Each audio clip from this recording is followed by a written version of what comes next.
ایک بار مصطفیٰ کریم صلی اللہ تعالیٰ علیہ وسلم صحابہ اکرام رضوان اللہ تعالیٰ علیہم اجمعین کے درمیان اعلان فرماتے ہیں، اگر کسی کا میرے اوپر کوئی حق باقی ہے تو وہ لے سکتا ہے، اگر کسی کا کوئی حق باقی ہے تو لے سکتا ہے۔ تو صحابہ میں سے ایک صحابی کھڑے ہوئے اور کہا، یا رسول اللہ میرا آپ کے اوپر حق باقی۔ سب صحابہ ان کی طرف دیکھنے لگے کہ کون ہے حضور پر، اس کا کیا حق باقی ہے؟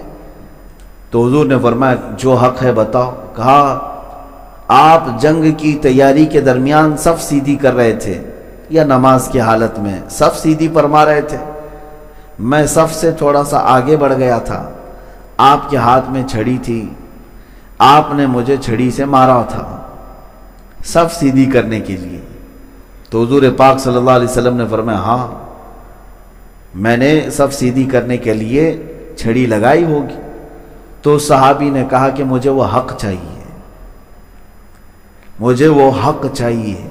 اللہ کے نبی صلی اللہ تعالیٰ علیہ وسلم آگے بڑھے اور اپنے آپ کو ان کے حوالے کیا، کہا کہ تم لے سکتے ہو جو تمہارا حق ہے، جتنا میں نے تمہیں لگایا تھا چھڑی سے اتنا تم بھی مجھے لگا سکتے ہو۔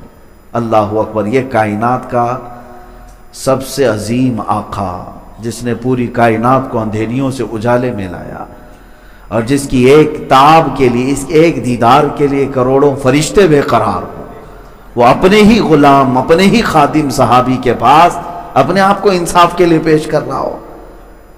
صحابہ سب دیکھتے رہے اور کہنے لگے کہ یہ کیسا ہو سکتا ہے کہ حضور پاک صلی اللہ تعالیٰ علیہ وسلم پر کوئی ہاتھ اٹھائے گا۔ کوئی صحابی اگر کھڑے ہوتے تو حضور جلال میں انہیں بٹھا دیتے کہ یہ انصاف ہے، یہ اللہ کا دین ہے، تم بیٹھ جاؤ۔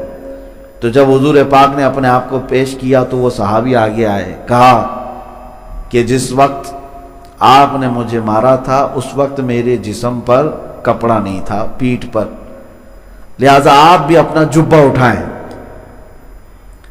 آپ بھی اپنا جبہ اٹھائیں، میں ننگی پیٹھ تھا جب آپ نے مجھے چھڑی لگائی تھی۔ حضور پاک صلی اللہ تعالیٰ علیہ وسلم نے اپنے جسم اطہر سے جبہ بھی ہٹا دیا۔ ایک خادم اور ایک غلام کی بات پر جب جبہ ہٹایا تو وہ صحابی آگے بڑھے اور حضور کے دونوں کندھوں کے بیچ میں مہر نبوت تھی، اس کو جا کر چوم لیا۔ مہر نبوت کیا ہے؟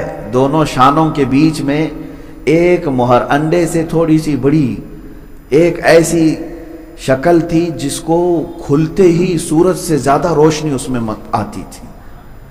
حضور پاک صلی اللہ تعالیٰ علیہ وسلم کی وہ مہر نبوت ہے، آپ کے خاتم النبیین ہونے کی علامت تھی، اور صحابہ وہ دیکھنے کے لیے بھی بے قرار رہتے تھے کہ کبھی تو وہ مہر نبوت بھی نظر آئے، اور وہ صحابی مہر نبوت کو چوم لیے اور اس کے بعد کہے، میں نے میرا حق لے لیا، میں نے میرا حق لے لیا۔ لیکن میرے عزیزوں، واقعہ جو ہے، حدیث جو ہے، صحابی نے اپنا عمل کیا، انہیں حضور صلی اللہ علیہ وسلم کی مہر نبوت کا بوسہ چاہیے تھا، وہ اس راستے سے چلے تو گئے، لیکن رسول پاک کو تو دیکھیں، اگر کوئی غلام بھی کہتا ہے کہ مجھے حق چاہیے تو اپنے آپ کو سپرد کرتے ہیں۔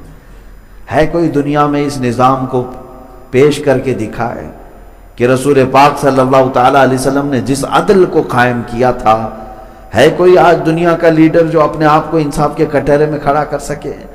یہاں تو ظالموں کی دنیا ہے، یہاں خون پینے والوں کی دنیا ہے، اور کرسی پہ بیٹھنے والے اپنے آپ کو انصاف سے بالا تر سمجھتے ہیں۔ ان کا تو خیال یہ ہے کہ سارے کورٹ اور کچہری کے قانون ان پر نہیں نافذ ہوتے، وہ تو غریبوں پر ہوتے ہیں۔ آج یہی تو چل رہا ہے، سارے جتنے بھی قانون ہیں، لا ہیں، وہ غریبوں پر نافذ ہوتے ہیں، سیٹھوں پر نہیں ہوتے، امیروں پر نہیں ہوتے، نیتاؤں پر نہیں ہوتے۔ نیتا کے لیے دیکھیں، سارے وہ سگنل بھی توڑتا ہوا چلا جائے، اس کے لیے کوئی چالان نہیں ہے۔ نیتا جی ہیں، ان کے لیے تھوڑی نہ قانون بنا ہے، سمویدھان ان کے لیے تھوڑی نہ ہے۔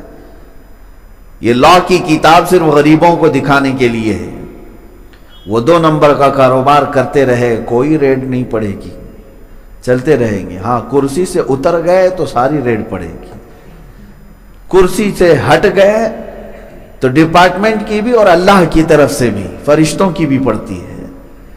یہ دنیا کا نظام ہم نے دیکھا ہے میرے عزیزوں، اور یہیں کی بات نہیں کر رہا ہوں، جو بنام مسلمان ملک ہیں آج ان کا بھی حال یہی ہے۔ آج چاہے وہ سعودی ہو، امارات ہو، یا پھر کویت، بحرین، یہ سب ممالک بظاہر ہاتھی کے دانت ہیں، جو جبے کبے میں مسلمان نظر آتے ہیں، لیکن انہوں نے انصاف کا خون کیا ہوا ہے۔ عدل نام کی کوئی چیز نہیں ہے۔